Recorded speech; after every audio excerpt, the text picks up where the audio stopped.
Hello friends, biology की कक्षा में आप सभी का स्वागत है। तो बेटा ध्यानपूर्वक सुनना। पिछले वीडियो में अपन ने लास्ट में एक प्रश्न हल किया था कि स्वपरागण किसे कहते हैं एवं स्वपरागण हेतु पुष्पों में पाए जाने वाले अनुकूलनों का वर्णन कीजिए। तो वो अपन पिछली क्लास में ख़त्म कर चुके हैं।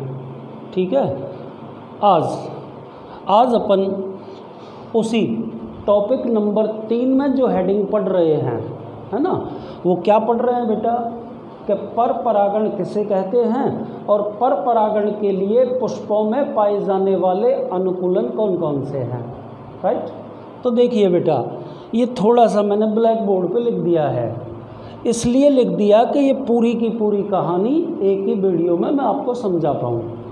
ठीक है, अब आप आगे देखें। तो शुरुआत करते हैं अपन पर परागण की परिभाषा से। वैसे मैं कल कई बार कह चुका हूँ, लेकिन एक बार रिपीट कर देता हूँ, क्योंकि उसके बाद में मुझे अनुकूलन बताने हैं। ठीक है ना, अनुकूलन। तो क्या परिभाषा?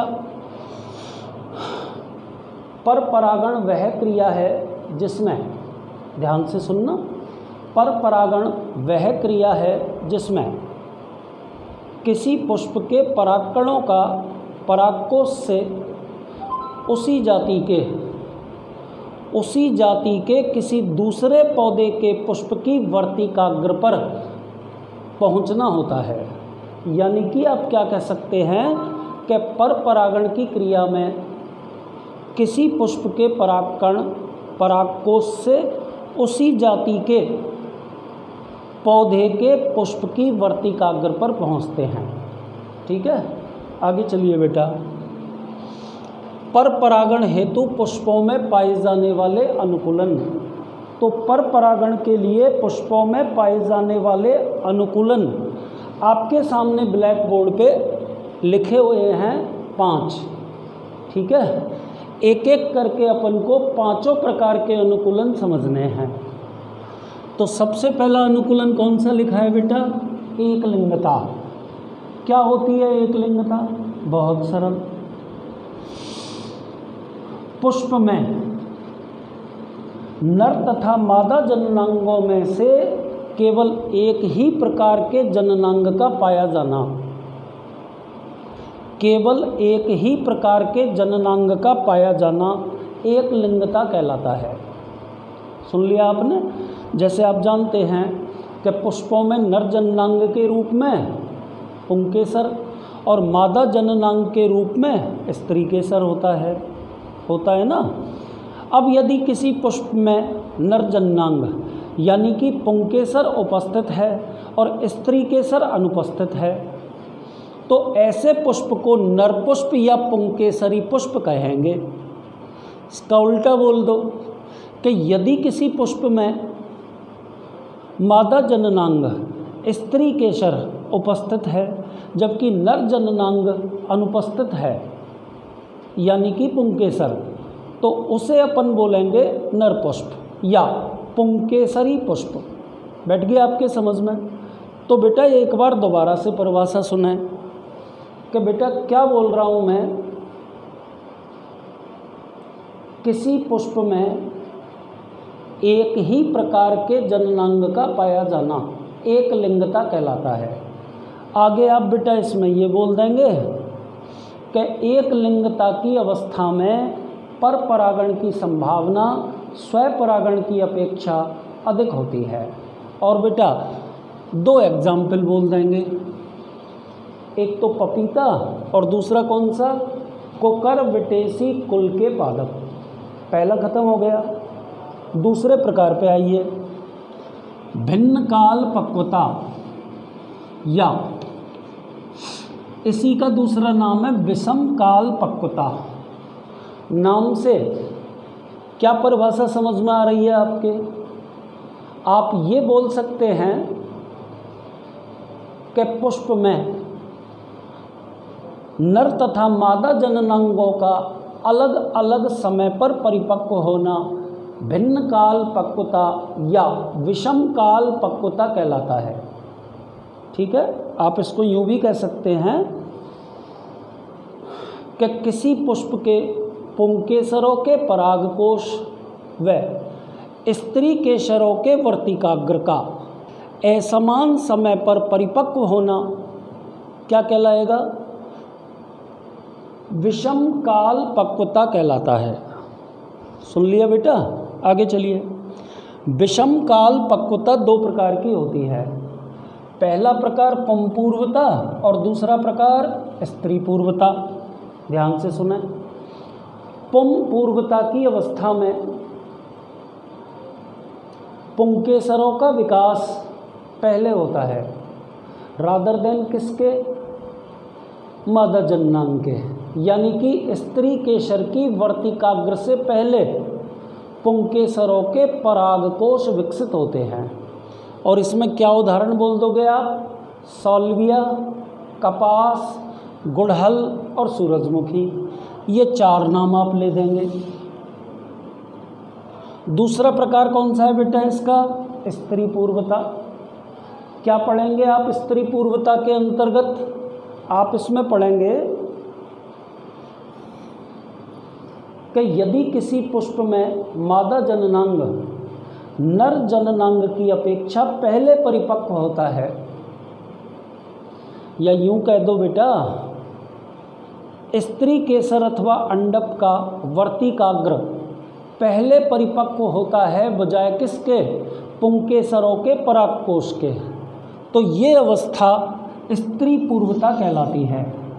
और ये अवस्था पाई जाती है एरिस्टोलोकिया एवं क्रूसीफेरी कुल के पादपों में। तो बेटा, पर परागण हेतु पुष्पों में पाए जाने वाले दो अनुकूलन अपन खत्म कर चुके हैं। कौन कौन से? एक तो एक लिंगता और दूसरा कौन सा? भिन्न काल पक्वता। एक लिंगता में आपने कौन कौन से उदाहरण पढ़े बेटा? पपीता और कोकरबटेसी कुल के पादप। भिन्न काल पक्वता या विषम काल पक्वता को अपन ने दो प्रकारों में बांटा, पुंपूर्वता और स्त्री पूर्वता। पुंपूर्वता की अवस्था किन पादपों में होती है? साल्विया, कपास, गुड़हल और सूरजमुखी। और बेटा स्त्री पूर्वता की अवस्था एरिस्टोलोकिया एवं क्रूसीफेरी कुल के पादपों में। कहानी खत्म। आगे चलिए बेटा, तीसरा हेडिंग आपके सामने लिखा है स्वबंध्यता। और बेटा इसमें ये शब्द आपको विशेष रूप से फोकस करना है, आनुवंशिक बाधा। तो अब इसको कैसे बोलेंगे बेटा? कि जब किसी पुष्प के परागकण किसी आनुवंशिक बाधा के कारण अपने ही पुष्प की वर्तिकाग्र पर अंकुरित नहीं हो पाते हैं। वापस कह रहा हूँ बेटा कि जब किसी पुष्प के परागकण आनुवंशिक बाधा के कारण अपने ही पुष्प की वर्तिकाग्र पर अंकुरित नहीं हो पाते हैं, तो यह अवस्था स्वबंध्यता कहलाती है। और बेटा स्वबंध्यता की अवस्था में भी पर परागण की संभावना स्वपरागण की अपेक्षा काफ़ी अधिक होती है ना? तो इसमें एग्जाम्पल आप अंगूर, सेब और राखी बेल, ये तीन उदाहरण बोल दोगे बेटा। कौन कौन से उदाहरण बोलोगे? अंगूर, सेब और राखी बेल। हो गया काम खत्म। आगे चलिए, हेडिंग नंबर 4, विषमवर्तिकात्व। ध्यान से सुनना बेटा, ये नीचे वाले तीन बड़े इम्पोर्टेंट हैं। ये बोर्ड के एग्ज़ाम में अलग अलग एक एक या दो दो नंबर के प्रश्नों के रूप में पूछे जा चुके हैं। ठीक है, जैसे मैं अगला हेडिंग स्टार्ट कर रहा हूँ, विषमवर्तिकात्व। ठीक है ना? तो विषमवर्तिकात्व में आप क्या बोलेंगे? क्या बोलेंगे मैं बता रहा हूँ। देखो बेटा, कुछ पादपों में दो अलग अलग प्रकार के पुष्प पाए जाते हैं एक ही पादप में। वापस कह रहा हूँ, कुछ पादपों में दो अलग अलग प्रकार के पुष्प पाए जाते हैं।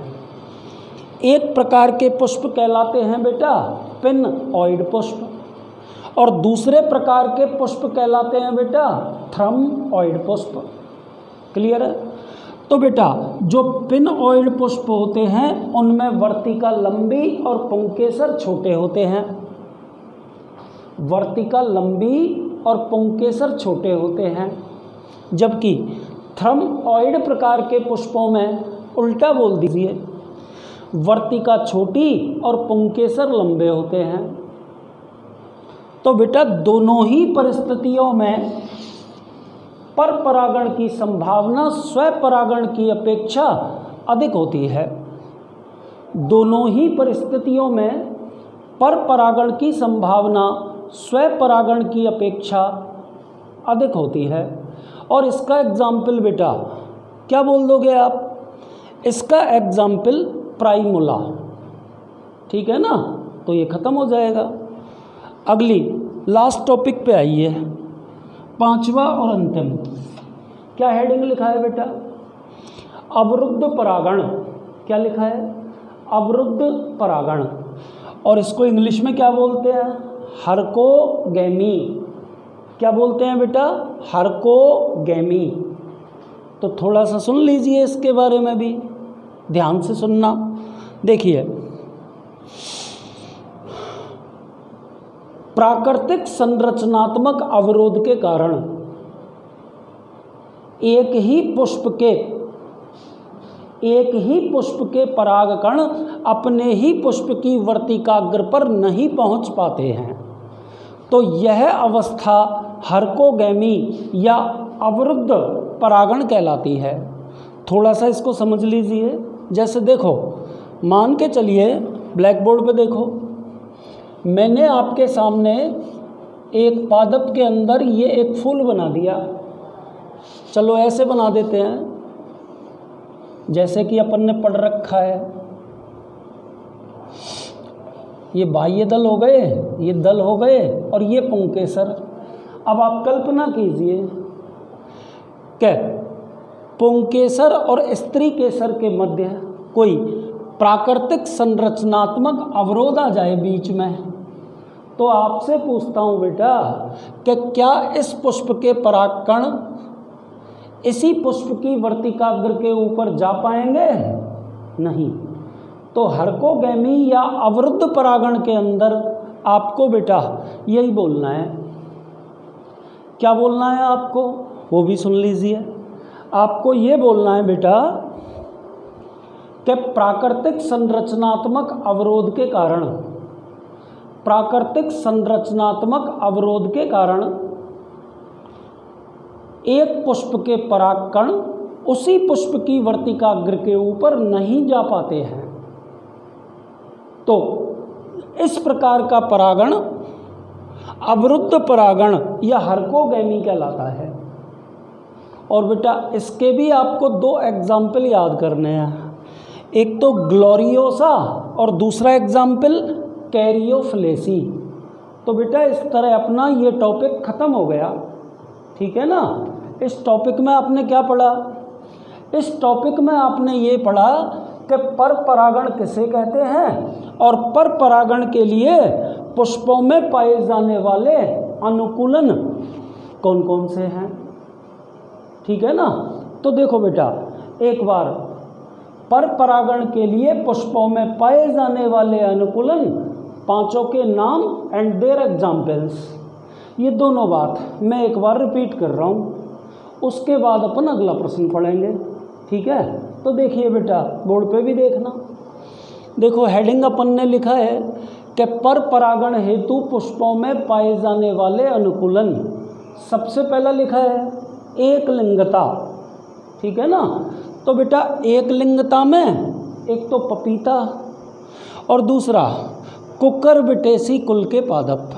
खत्म। दूसरा बेटा अपन ने भिन्नकाल पक्वता या विषमकाल पक्वता, ठीक है, बता चुका हूँ आपको कि पुष्प में उपस्थित नर तथा मादा जननांगों का अलग अलग समय पर परिपक्व होना भिन्नकाल पक्वता कहलाता है। और ये दो प्रकार की होती है, नाम से ही पता चल रहा है, या तो पुंपूर्वता या फिर स्त्री पूर्वता, है ना। पुंपूर्वता में पुंकेसर स्त्री केसर से पहले परिपक्व होते हैं और स्त्री पूर्वता की अवस्था में स्त्री केसर पुंकेसर से पूर्व परिपक्व होते हैं। और दोनों के अलग अलग आपको एग्जाम्पल याद करने हैं। देखो, पुंपूर्वता की अवस्था साल्विया, कपास, गुड़हल और सूरजमुखी में पाई जाती है, ठीक है। और बेटा स्त्री पूर्वता की अवस्था एरिस्टोलॉकिया और क्रूसीफेरी कुल के सदस्यों में होती है। दोनों हो गए बेटा। अब तीसरे पर आइए, स्वबंध्यता बताना। इसमें मैंने आपको फोकस करने योग्य शब्द कौन सा बताया है? आनुवंशिक बाधा। तो आप कैसे बोलोगे कि जब आनुवंशिक बाधा के कारण एक पुष्प के परागकण अपने ही पुष्प की वर्तिकाग्र पर अंकुरित नहीं हो पाते हैं, तो यह अवस्था स्वबंध्यता कहलाती है। अंगूर, सेब और राखी बेल। अगला हेडिंग लिखा है विषमवर्तिकात्व। तो बेटा कुछ पौधों जैसे प्राइमुला या पैसन पुष्प में, पासीफ्लोरा भी बोलते हैं, एक ही पुष्प में दो अलग अलग प्रकार के, एक ही पादप में दो अलग अलग प्रकार के पुष्प पाए जाते हैं। सुन लिया? एक प्रकार के पुष्पों को पिनऑइड पुष्प कहते हैं, जिनमें वर्तिका लंबी और पुंकेसर छोटे होते हैं। दूसरे प्रकार के पुष्पों को थ्रमऑइड पुष्प कहते हैं, जिनमें वर्तिका छोटी और पुंकेसर लंबे होते हैं। दोनों ही परिस्थितियों में पर परागण की संभावना स्वपरागण की अपेक्षा अधिक होती है, ठीक है बेटा। एंड लास्ट पे आ जाइए, अवरुद्ध परागण या हरकोगैमी। बहुत सरल है बेटा कि प्राकृतिक संरचनात्मक अवरोध के कारण किसी पुष्प के परागकण उसी पुष्प की वर्तिकाग्र तक नहीं पहुंच पाते हैं। क्यों नहीं पहुंच पाते? क्योंकि उनके मध्य में प्राकृतिक संरचनात्मक अवरोध आ जाता है। सुन लिया? और इसमें एग्जाम्पल क्या बोलोगे आप? ग्लोरियोसा व कैरियोफिलेसी कुल के पादप। तो इस तरह बेटा ये अपना टॉपिक खत्म हो गया। अब अगले प्रश्न पे आ जाइए। बड़ा बढ़िया प्रश्न है, ध्यान से सुनना पड़ेगा। देखिए अगला प्रश्न अपन क्या पढ़ेंगे। देखिए, स्वपरागण किसे कहते हैं और स्वपरागण का महत्व लिखिए। दो बातें बेटा। अब देखो, स्वपरागण की परिभाषा तो मैं आपको कई बार बता चुका हूँ। बताओ मैंने बताई कि नहीं? बताई ना? एक बार फिर से कह देता हूँ, सुन लो लास्ट बार, कि स्वपरागण वह क्रिया है जिसमें किसी पुष्प के परागकण परागकोश से उसी पुष्प की वर्तिकाग्र पर अथवा उसी पादप के किसी दूसरे पुष्प की वर्तिकाग्र पर पहुंचते हैं। यानी कि पेड़ एक ही होना चाहिए तो परागण की क्रिया स्वपरागण कहलाएगी। अब बेटा अपन स्वपरागण के महत्व पर आते हैं, है ना। तो बेटा स्वपरागण के महत्व का अध्ययन अपन दो बिंदुओं के अंतर्गत करेंगे, एक तो लाभ और दूसरी हानि। तो देखो, सबसे पहला पॉइंट में क्या लिख रहा हूँ? लाभ में परागकण व्यर्थ नष्ट नहीं होते, पहली बात हो गई। दूसरी बात क्या लिखोगे आप? पुष्पों को रंग, गंध व मकरंद आदि हेतु अनावश्यक ऊर्जा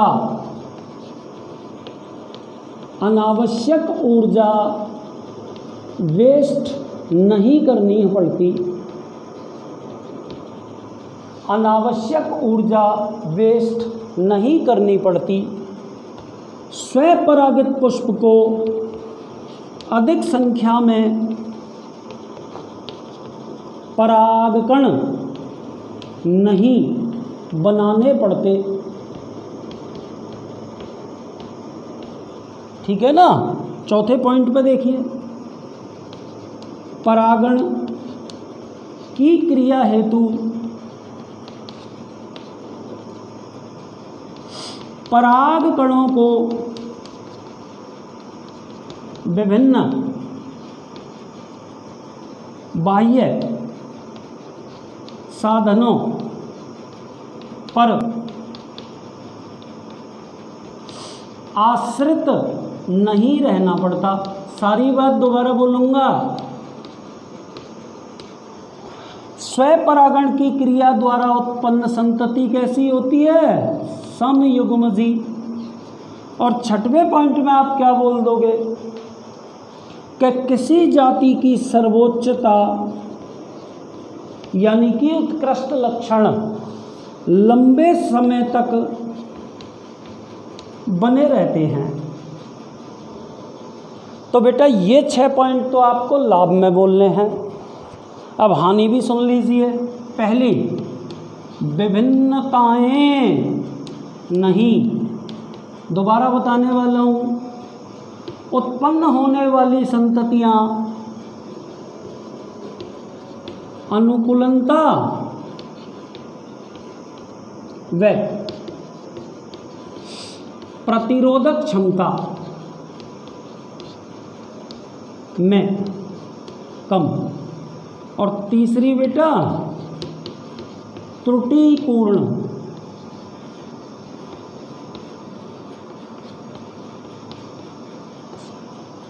तो ये बेटा मैंने पूरे प्रश्न का आंसर आपके सामने ब्लैक बोर्ड पर संक्षेप में लिख दिया। अब मैं पूरे के पूरे प्रश्न को आपको दोबारा से समझा रहा हूँ, ध्यान से सुनना। देखिए, आपको मैं पढ़ा रहा हूँ कि स्वपरागण का महत्व लिखिए। ठीक है बेटा, तो ध्यान से सुनो। पहले अपन लाभ बोलेंगे। तो देखो बेटा, स्वपरागण की क्रिया एक निश्चित प्रक्रिया है, अतः इस क्रिया में व्यर्थ परागकण नष्ट नहीं होते हैं। पहला पॉइंट बोल दिया। दूसरे पॉइंट पर आइए। चूंकि स्वपरागण की क्रिया में परागकणों को या तो उसी पुष्प की वर्तिकाग्र पर अथवा उसी पादप के किसी दूसरे पुष्प की वर्तिकाग्र पर जाना होता है, अतः पुष्प को रंग, गंध और मकरंद हेतु अनावश्यक ऊर्जा वेस्ट नहीं करनी पड़ती। 2 बातें हो गई। तीसरी बात पे आइए बेटा। स्वपरागित पुष्प को अधिक संख्या में परागकण निर्मित नहीं करने पड़ते। कम ही परागकणों से परागण की क्रिया हो सकती है। पॉइंट नंबर 4 पर आइए। इस प्रकार के परागण में परागण हेतु परागकणों को विभिन्न बाह्य साधनों जैसे रंग, गंध, मकरंद आदि पर आश्रित नहीं रहना पड़ता। ठीक है बेटा, अगले पॉइंट पर आइए। स्वपरागण की क्रिया द्वारा उत्पन्न होने वाली संततियां स्वपरागण की क्रिया द्वारा उत्पन्न होने वाली संततियां समयुग्मजी होती हैं। और एक लास्ट लाभ क्या बोल दोगे बेटा आप? अंतिम लाभ इसमें आप ये बोल दोगे कि स्वपरागण की क्रिया के द्वारा किसी जाति के सर्वोच्च लक्षणों को अनिश्चित काल तक बनाए रखा जा सकता है, क्योंकि विभिन्नताएं डेवलप नहीं होती। तो ये सारे के सारे स्वपरागण के महत्व हो गए, मीन्स लाभ। अब हानियों पे आ जाइए, ध्यानपूर्वक सुनना कि चूंकि बेटा स्वपरागण की क्रिया में परागकण उसी पुष्प की वर्तिकाग्र पर या उसी पादप के किसी दूसरे पुष्प की वर्तिकाग्र पर पहुंचते हैं, इतना तो आप भी जानते हैं। तो बेटा संततियों में विभिन्नताएं उत्पन्न नहीं होती, संततियों में विभिन्नताएं उत्पन्न नहीं होती। बैठ गई होगी आपके समझ में? भाई विभिन्नताएं कब डेवलप होती हैं? विभिन्नताएं बेटा तब उत्पन्न होती हैं जब दो अलग अलग प्रकार के जनक लैंगिक जनन की क्रिया में भाग लेते हैं। जबकि आप तो पढ़ चुके हैं कि स्वपरागण की क्रिया में पराग कणों का स्थानांतरण एक पुष्प की उसी पुष्प की वर्तिकाग्र पर अथवा उसी पादप के किसी दूसरे पुष्प की वर्तिकाग्र पर होता है। बैठ गया आपके समझ में? तो कुल मिला के बात ये हुई कि स्वपरागण द्वारा उत्पन्न होने वाली संततियों में विभिन्नताएं उत्पन्न नहीं होती, एक हानि ये लिखी। दूसरी, स्वपरागण के द्वारा उत्पन्न होने वाली संततियां पर्यावरण के प्रति अनुकूलनशीलता और रोग प्रतिरोधक क्षमता में अपेक्षाकृत कम होती हैं। मतलब उन संततियों में रोग प्रतिरोधक क्षमता और वातावरण के प्रति अनुकूलनशीलता में सर्वोच्चता नहीं पाई जाती। और बेटा तीसरा और अंतिम पॉइंट क्या है? तीसरा और अंतिम पॉइंट ये है कि त्रुटिपूर्ण लक्षणों को संततियों से पृथक करने में स्वपरागण का कोई योगदान नहीं होता। तो ना अपन ने आज दो प्रश्न पढ़े। एक प्रश्न तो पढ़ा बेटा अपन ने स्वपरागण और उसका महत्व, और दूसरा प्रश्न पढ़ा परपरागण किसे कहते हैं और परपरागण के लिए पुष्पों में पाए जाने वाले अनुकूलन कौन से हैं। राइट? कल अपन परपरागण और उसके महत्व और उसकी विधियों को पढ़ेंगे। थैंक्स।